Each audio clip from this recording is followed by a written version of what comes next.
Fala galera, sejam bem-vindos a mais um vídeo do canal. Nesse vídeo aqui, nós vamos prosseguir a série Desmistificando. E como você viu aí no título, a gente vai trabalhar com um negócio chamado Everyday Chemistry. Que droga é Everyday Chemistry? Everyday Chemistry corresponde a essa fita aqui, esse álbum.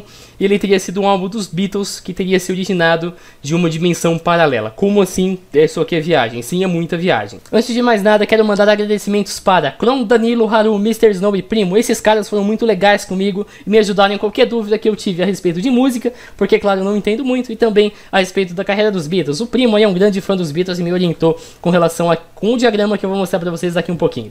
A história em questão eu peguei do blog do Celso Barbieri, ele colocou aqui, inclusive ele mesmo admitiu que isso é um trabalho de ficção científica, e na história ele conta a história mais ou menos assim. Um maluco estava dirigindo entre duas cidades na Califórnia, ele tinha ido pra casa de um amigo e estava voltando.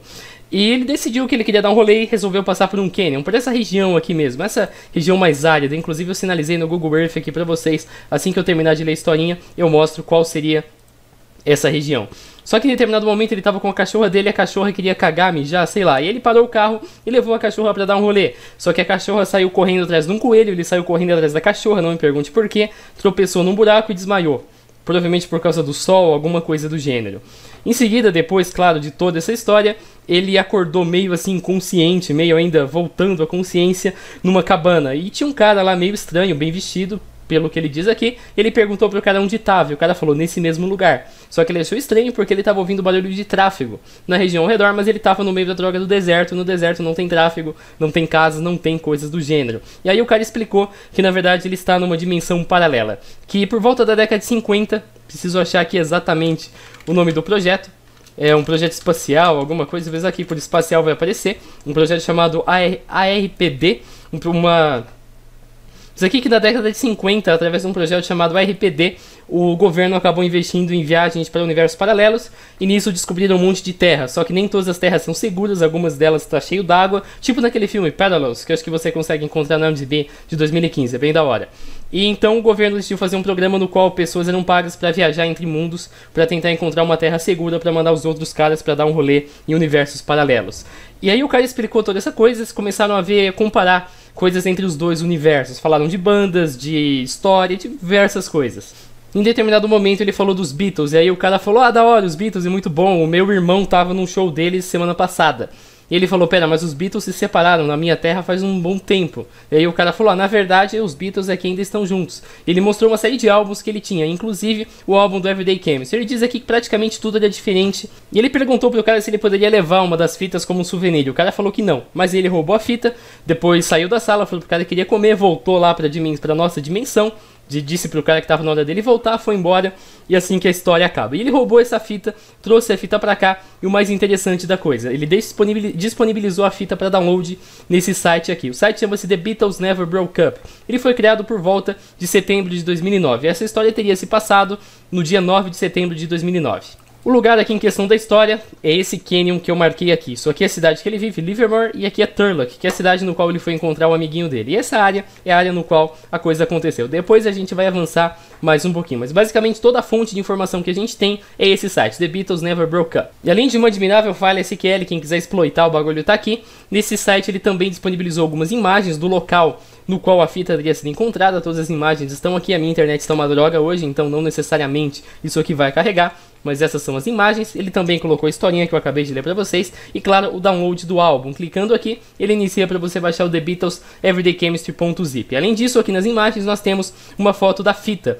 que ele teria trazido lá da dimensão paralela. Ele disse que essa escrita aqui na verdade foi porque uma amiga do cara da dimensão paralela lá no ensino médio escreveu a fita e deu pra ele, e aí ele levou pra casa, e com isso, por isso não é uma fita original dos Beatles mesmo. E pouco tempo depois, com uma busca reversa amostra, várias fontes estavam repassando essa história. Por exemplo, inclusive o The Guardian, que publicou uma matéria de 7 de dezembro de 2009. Mas vamos então para o que interessa. O que afinal de contas é esse troço? Eu fiz o download da fita, ela tá lá .zip, como eu mostrei pra vocês, e ela tá dentro desse álbum aqui. Seguindo aqui nessa parte, você vai encontrar exatamente 11 músicas. Elas somam mais ou menos um total de 60 minutos se colocadas em ordem. Essa aqui é a primeira música.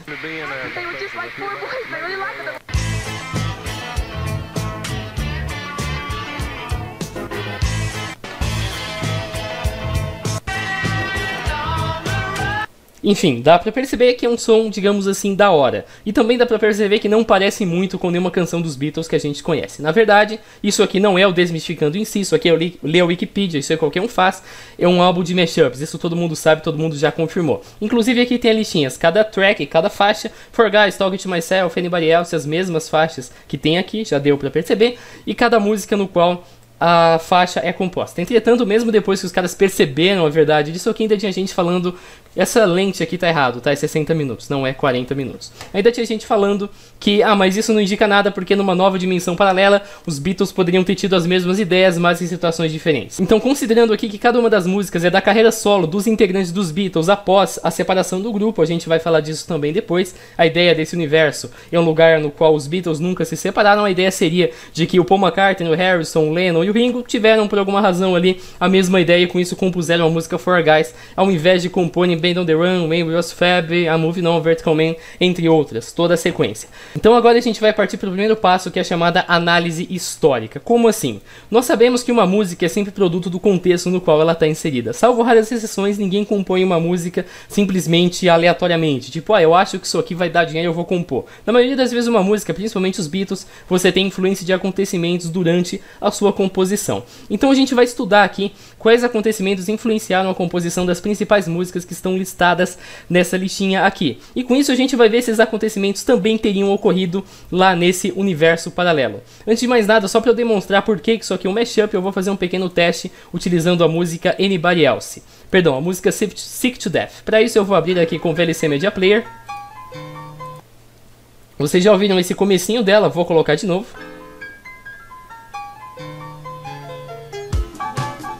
Beleza, já deu pra pegar. E agora eu vou lá na música chamada All By Myself do Ringo Starr e vou colocar o comecinho dela também.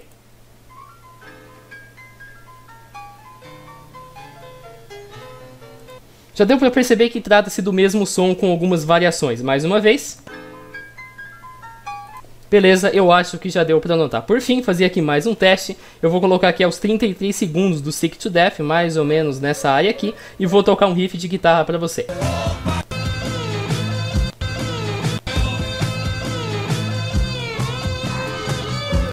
Deu pra ouvir, se o cachorro não atrapalhou. E agora nós vamos aqui pra música Give Me Some Truth do John Lennon também. E vamos dar play.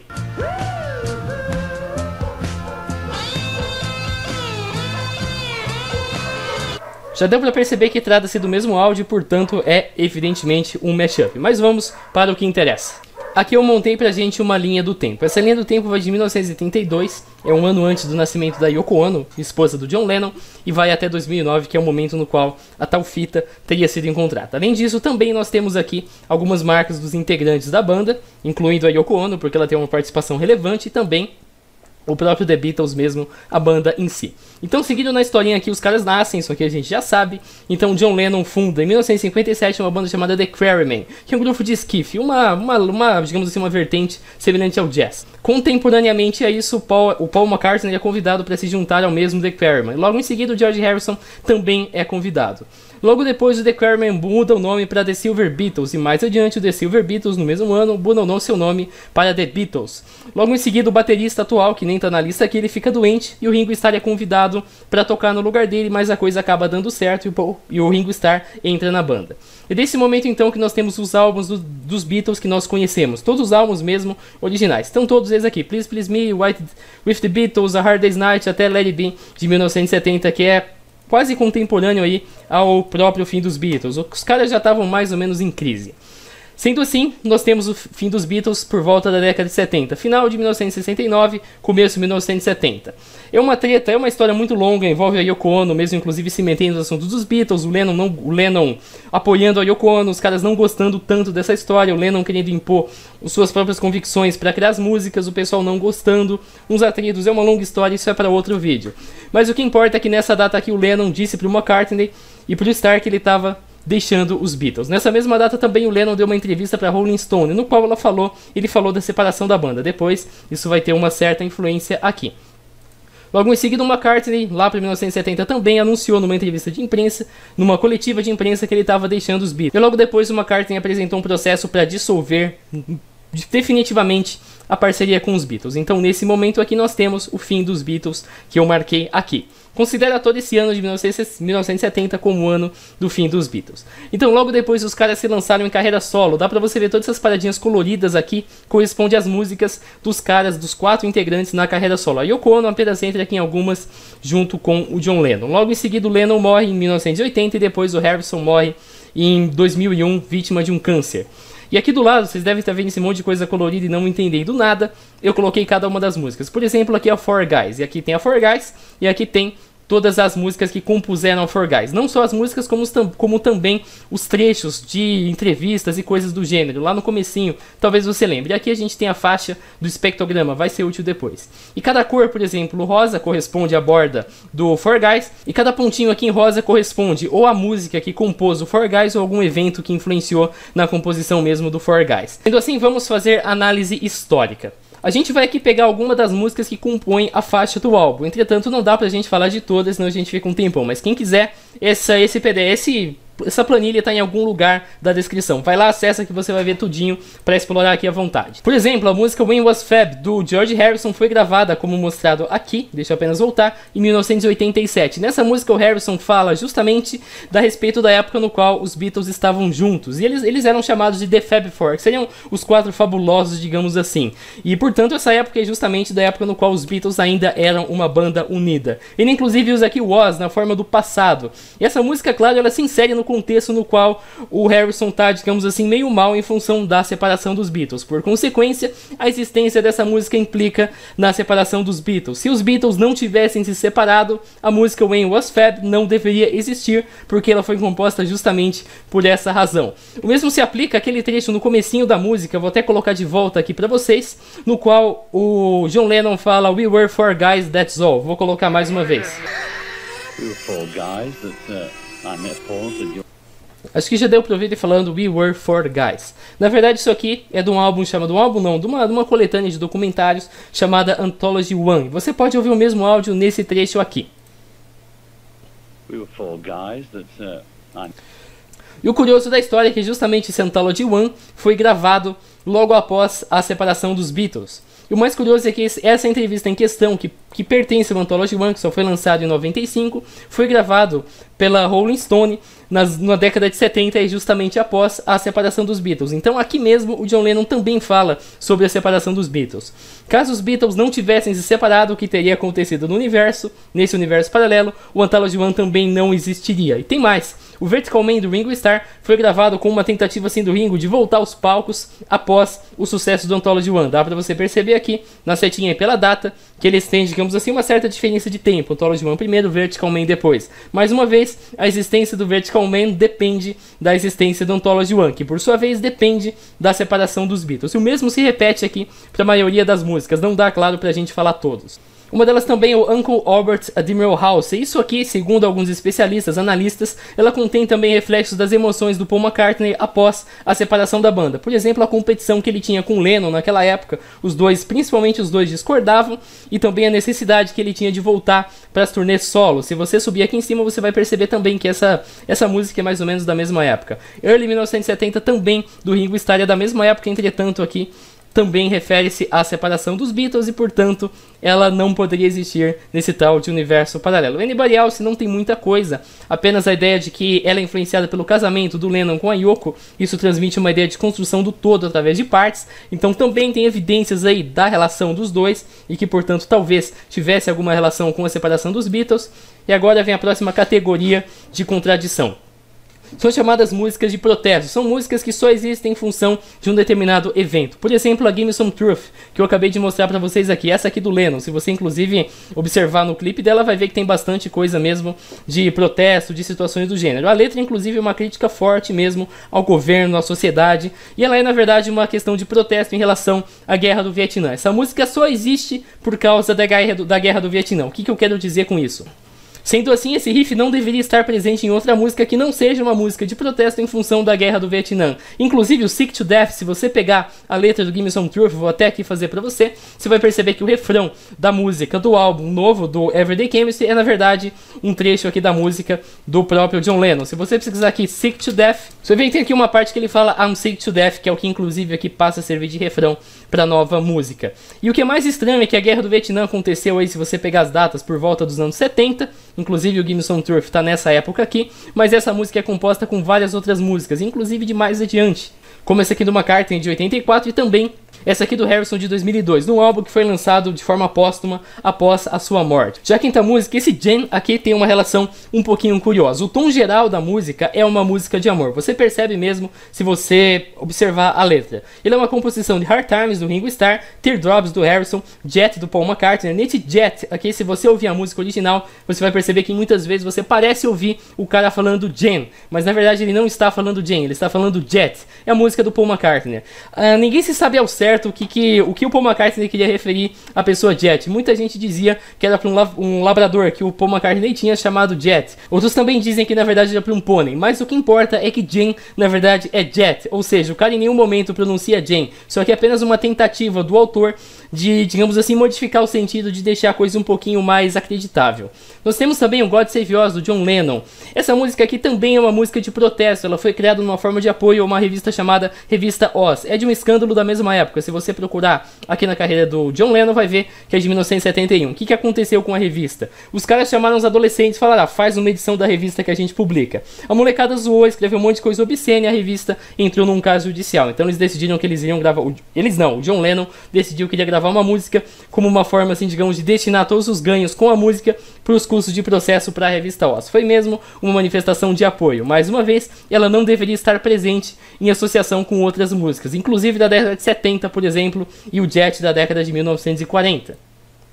Apenas a questão de que o Loser's Lounge, não sei se eu pronunciei direito, do Ringo Starr, é uma vertente assim mais country do Ringo. Isso aqui na verdade não era exatamente o estilo que os Beatles tocavam. Então isso mostraria uma inclinação pessoal mesmo do próprio Ringo para esse som. Então talvez aí para esse estilo country. Então talvez nós tenhamos aí alguma relação com a separação dos Beatles. Além disso também tem o Isolation, que é uma música do John Lennon aqui. Nesse caso, essa música, quando ele compôs, o Lennon estava manifestando insegurança, dúvidas, não em várias coisas, entre eles a separação dos Beatles, mais importante de tudo, uso de drogas, estava usando muita droga, e também os ataques que ele sofria em relação a Yoko. Ele e a Yoko sofriam vários ataques, não só dos próprios integrantes da banda, tinha um certo preconceito, inclusive, pela descendência oriental dela, como também do público, da imprensa, da mídia no geral. Mais uma vez, se os Beatles não tivessem se separado, talvez o próprio Isolation não deveria existir. A música 8 também a gente não tem muita coisa, apenas o fato de que o Bag of Boogaloo do Ringo Starr tem aqui algumas referências a uma certa crítica às músicas que o Paul McCartney compunha na sua carreira solo. Tem gente, o Ringo principalmente, ele achava que isso aqui era um tanto bobinho, digamos assim, a música dele. Apesar disso, o Ringo sempre negou. Nós temos também o I Dig Love, do George Harrison. Isso aqui é uma espécie de hino ao amor livre. E esse aspecto da vertente assim, do George Harrison, mais de amor livre, enfim, de pegar todo mundo, esse estilo de coisa, não condizia muito com a ideia dos Beatles. Inclusive, se você voltar aqui e pesquisar um pouquinho da história dos Beatles, vai perceber que o George Harrison era um cara que tinha assim, muita imagem ligada à espiritualidade. Ele não poderia aparecer do nada pegando todo mundo. Foi num tour que ele fez com o Delaney Boyne. Nós temos também a Days Like This. Isso aqui foi lançado de forma póstuma após a morte do Lennon. Alguns trechos do Days Like This foram remixados, digamos assim, pela própria Yoko, porque o John Lennon infelizmente não estava mais lá para compor a música. Desse jeito, a existência dessa música implica na morte do Lennon, coisa que não teria acontecido lá no universo paralelo. O Soft-Hearted Enya, o Soft-Hearted Hannah, do George Harrison, foi inspirado numa experiência alucinógena que ele teve com cogumelos quando estava em Maui. Mais uma vez, a viagem para Maui pode ter relação com a separação dos Beatles. Esse Saturday Night é a coisa mais engraçada que eu encontrei do rolê. Ela foi apresentada em um show pela primeira vez, eu até marquei aqui para somente achar onde o negócio tá. No dia 13 de setembro de 1969, semanas antes do anúncio do Lennon. Claro que nessa época os Beatles sim já estavam em crise. E ela fala sobre um peru que a Yoko e o John Lennon comeram, e esse peru estava estragado, estava podre, sei lá. Então com isso eles passaram mal, e fala inclusive uma espécie assim de crise, que o John Lennon estava passando de febre, de a temperatura do corporal aumentando, de eu acho que eu vou morrer, coisas do gênero. Então aqui nós temos dois pontos curiosos. Primeiro deles, nós estaríamos lidando com um universo paralelo no qual os Beatles não se separaram, Lennon não foi assassinado e o ketchup é roxo, isso tá lá na historinha. Entretanto, nesse universo, os caras comeram o mesmo peru estragado que eles comeram aqui e lá. E a segunda questão também é que esse som vem de antes da separação dos Beatles, então talvez ele deveria existir nesse universo paralelo ao invés de ser integrante de uma nova música. Tem também o P2 Vatican Blues, que é do George Harrison e é uma crítica forte à Igreja Católica. Isso aqui foi publicado, essa música foi lançada mais ou menos próxima à morte de Harrison. Ele começou a gravar mais ou menos nessa época aqui nos anos 2000, quando ele percebeu mesmo que não ia ter jeito, que ele ia falecer do câncer. Inclusive ele deu uma corrida nas músicas e deixou um manualzinho para a família depois completar o que ainda estava pendente. E aqui a gente tem uma vertente muito influenciada pela morte do Harrison, coisa que no universo paralelo também não deveria ter acontecido. Por fim, última música, você provavelmente não aguenta mais me ouvir falar nisso aqui, eu também não. É a chamada Sunday Blood Sunday. E aqui nós também temos uma música de protesto em relação ao evento ocorrido na Irlanda, no qual os caras mataram 13 manifestantes civis num conflito que rolou lá na Irlanda. Mais uma vez, uma canção de protesto, e ela não deveria estar presente com outras músicas também de épocas aí semelhantes. Apesar da época ser mais ou menos semelhante, ela também não deveria existir de forma separada. Se isso não te convenceu, afinal de contas é um universo paralelo, é bem complicado a gente planejar coisas de um universo paralelo, vamos agora fazer uma análise de espectrograma. Mas para isso você primeiro tem que entender bem o que é um espectrograma. Aquela coisa de, é uma imagem da música, não serve mais. Para isso vamos dar uma olhada dessa música aqui, Brand Your Fine Girl, uma das melhores músicas que já foram criadas. Nessa música aqui nós temos, de um lado, no eixo Y, plano cartesiano, nós temos os hertz, ou seja, a frequência de vários componentes da música. Uma música não está numa única frequência, ela é composta de várias frequências, e aqui nós temos toda a linha da música mesmo. Isso aqui representaria tempo, então hertz versus tempo. E aqui nós temos toda a distribuição da música. E o que as cores do espectrograma representam? Você pode escolher uma escala, branco para preto, sei lá, azul para vermelho, enfim, você pode escolher de que forma você quer representar o espectrograma. Mas basicamente o que interessa é quanto mais para cima da sua escala ele está, maior é a amplitude de um certo comprimento de onda em um certo momento da música. Ou seja, um ponto hipotético situado em 50 e 30 corresponderia aqui aos 30 segundos, a frequência de 60 Hz, se ela apresentar 50 Hz, apresentar cor vermelha, significa que nesse momento essa frequência em específico tem uma grande concentração de energia. É assim que você interpreta um espectrograma. Vou aqui, por exemplo, pegar um exemplo para vocês, utilizando mesmo o Sonic Visualizer, é uma ferramenta muito boa para você trabalhar com isso, e eu vou abrir uma das músicas dos Beatles. Por exemplo, vou pegar aqui Open, vou pegar aqui alguns exemplos que eu escolhi, peguei tudo dos Beatles, da carreira solo deles também, por exemplo, Gimme Some Truth, vamos pegar isso aqui, Layer, Spectrogram, e aqui a gente vai poder ter uma ideia melhor. Isso aqui indica que nesse momento, nessa frequência em específico, onde eu marquei o quadradinho, nós temos uma grande concentração de energia. Como eu disse também, você pode mudar a escala de cores da forma que preferir. O que importa é que quanto mais alto na escala, nesse exemplo aqui mais amarelo e nesse outro exemplo aqui mais vermelho, mais concentração de energia nós temos. Então essa frequência em questão está dominante. Se você não entendeu ainda, com isso aqui você entende. Isso aqui é um espectrograma no qual a frequência vai sempre aumentando. Você tem um áudio no qual a frequência aumenta, e aqui a gente tem um espectrograma. Dá pra ver bem. Quanto mais laranja, mais brilhante, mais energia está rolando naquele momento. Então, de que forma isso aqui pode servir para o nosso caso? Vamos observar agora alguns espectrogramas de algumas músicas, como eu disse, da carreira solo dos integrantes dos Beatles ou dos próprios Beatles. Nessa ordem, Give Me Some Truth, Loser's Lounge, Let It Be e Nobody Told Me, do John Lennon também. Uma coisa interessante que você pode observar é que todos eles, após uma determinada frequência, não apresentam mais música, não apresentam mais energia manifestando nessa música, salvo raras exceções. Esse aqui, por exemplo, a coisa mais ou menos acaba a partir daqui. Vamos agora então pegar uma outra música, por exemplo, Loser's Lounge. Dá um no aqui. E agora, se eu marcar também a opção de espectrograma, você vai perceber que nós temos exatamente a mesma coisa. Aqui seriam vários instrumentos, uma composição, mas você vai ver que também que a partir de determinado momento a coisa fecha mais. Nós não temos duas alturas, assim, digamos, de espectrograma aqui. Por fim, só a fim de comparação mesmo, vou pegar aqui o Let It Be, que nós temos uma música com várias opções, com vários estilos diferentes. E se a gente observar também, você vai ver que mesmo tendo essa variação, você ainda não tem uma sobreposição de espectrogramas. Mas o que é mais interessante, dependendo da música, o pico da frequência de distribuição é diferente. O que aconteceria então se nós pegássemos duas músicas diferentes com distribuições diferentes e colocássemos elas em um mashup, ou seja, colocássemos do mesmo jeito que o pessoal lá do Everyday Chemistry colocou. Foi isso que o pessoal aqui de um mashup chamado The Cars Gospel, se eu não me engano, esse é o nome do negócio. Esse mashup aqui, perdão, eu só conheço o mashup emo, então vou colocar o mashup emo mesmo, essa coisinha aqui. Se você quiser pode dar uma ouvida depois.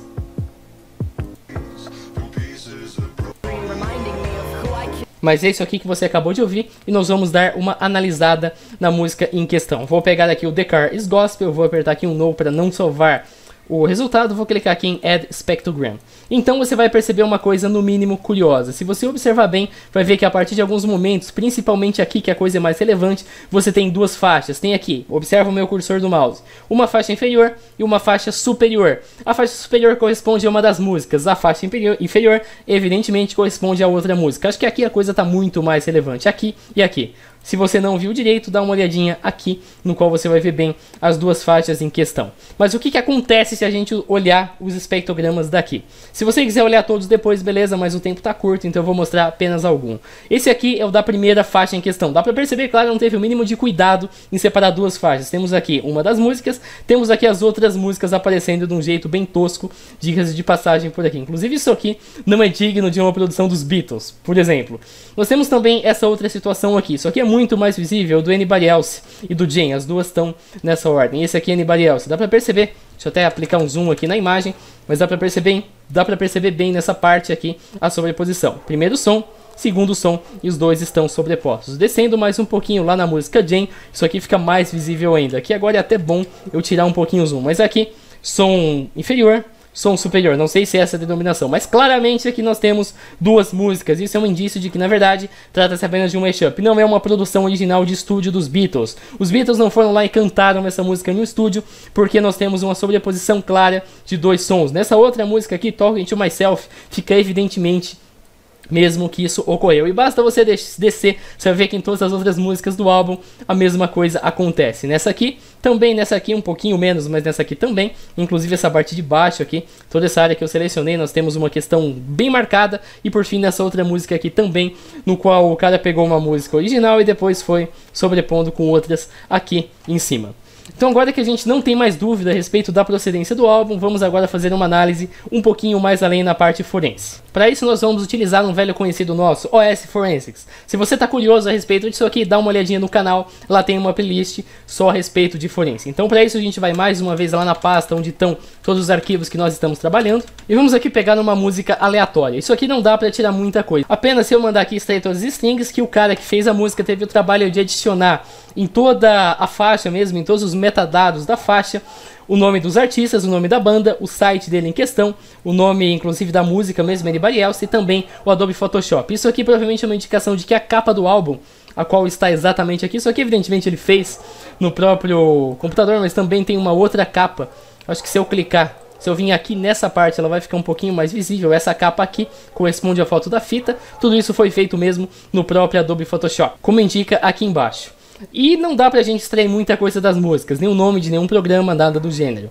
Entretanto, nós podemos fazer uma análise forense nas fotografias que o cara deixou nesse endereço aqui, mais especificamente nessas fotografias aqui. Eu deixei elas todas nessa pastinha aqui, na nova pasta, eu esqueci de mudar o nome, mas estão todas aqui. Essas aqui são as fotos da fita cassete, depois vamos trabalhar nelas, mas essas aqui são as fotos do lugar. Através da análise forense nós conseguimos determinar com precisão a data no qual a fotografia foi tirada e também a posição exata na qual isso aconteceu. Para isso, extract strings. Aqui você vai identificar as datas, no caso dia 11/9/2009, então foi 2 dias depois do acontecimento, ele voltou lá e tirou a foto. Inclusive não dá para você dizer que ele tirou a foto no mesmo dia, ele também menciona que quando ele volta para o nosso universo já está escuro. Então isso aí, a gente não pode dizer que pegou o cara na mentira, apenas que depois do acontecimento, ele voltou lá para o lugar, do suposto acontecimento. Eu também voltaria para o mesmo lugar se tivesse sido abduzido, mas beleza. Vamos aqui agora para metadados. Aqui você vai encontrar o modelo do celular, Apple, iPhone, isso é relevante, a data, mesma data, e também vai encontrar a localização exata. 37 graus, 27 minutos, 14.40 segundos norte, 121 graus, 16 minutos, 10.20 segundos oeste. Se a gente vir lá no PDF, vai ver que eu deixei uma tabelinha bonitinha com a localização de todas essas fotos. Vamos então para o Google Earth marcar aqui as posições das fotos. Esse lugar aqui no qual todo o acontecimento teria rolado. Eu vou dar mais um aqui. Se você perceber agora, tá tudo verde, mas se eu avançar nas imagens históricas, felizmente o Google Earth foi legal com a gente e deixou uma imagem de 2009. Vai ver que realmente tava mesmo tudo desértico. Foram esses pontos aqui. O que isso nos permite deduzir? Que ele parou o carro em algum lugar, foi andando até aqui, tirou a foto 79 e a foto 80, que são justamente as fotos do panorama geral mesmo, de todo lugar, inclusive essa montanha aqui, exatamente a mesma montanha daqui. Bem sinalizado, eu acho, mesma moita, todas essas coisas, já deu para entender. E depois ele tirou essa fotinha que seria a toca de coelho, no qual ele teria tropeçado. A toca de coelho está mais especificamente aqui. Se você traçar a distância, você vai ver que dá mais ou menos uns 50 metros entre as duas regiões. E a toca em questão, se você colocar ali, vai ver que dá mais ou menos 30 metros mesmo, conforme ele colocou. É um conto de ficção muito bem planejado, mas mesmo assim não deixa de ser um conto de ficção. Além disso, se você selecionar aqui as fotos, você vai ver que o local em questão, na verdade, é uma espécie de estábulo, um tipo de rancho, alguma coisa do gênero, o qual ele sequer mencionou em toda a história. Mas o mais interessante também são as fotos da fita. As fotos da fita estão aqui. Nós temos essas duas que a análise não retorna nada relevante, apenas que isso aqui foi produzido no Photoshop no dia 17 de setembro de 2009, então isso aqui foi feito 6 dias depois do dia em que ele foi lá e tirou todas as fotografias ao meio-dia. Mas o que mais me chamou a atenção foi essa fotografia, que apresenta aqui um código, mesmo um número como título. Eu vou abrir aqui pra gente fazer uma análise dela. Infelizmente não é uma prova cabal, mas é uma análise interessante. Vou ter aqui as strings. A gente tem aqui o modelo da câmera, no qual foi utilizada para tirar foto mesmo da coisa. Eu vou colocar aqui para observar o modelo da câmera mesmo. Esse aqui é o modelo da câmera, ele ainda está à venda. Trata-se dessa maquininha aqui. Mas o que mais me chamou a atenção foi a data da fotografia. 28 de outubro de 2006, ou seja, praticamente 3 anos antes da data no qual o acontecimento teria rolado. Isso que é um pouco estranho, porque a gente não pode dizer uma prova cabal, porque a gente sabe que essas câmeras, ninguém ajusta data dessa câmera. Então não é bem certeza de que ele já estava planejando isso. No entanto, nós conseguimos também descobrir algumas coisas um tanto curiosas. Fazendo aqui uma busca por Everyday Chemistry Beatles, Everyday Chemistry The Beatles, porque se você buscar somente por Everyday Chemistry, vou até fazer isso aqui numa nova guia, você vai encontrar milhões de resultados e vai perceber que eles nem sempre servem. Nós fizemos isso porque Everyday Chemistry é um termo muito genérico e o histórico de busca deles é bem grande. Então aqui pode ser qualquer coisa, inclusive, sei lá, química do dia a dia mesmo, a gente teve que filtrar.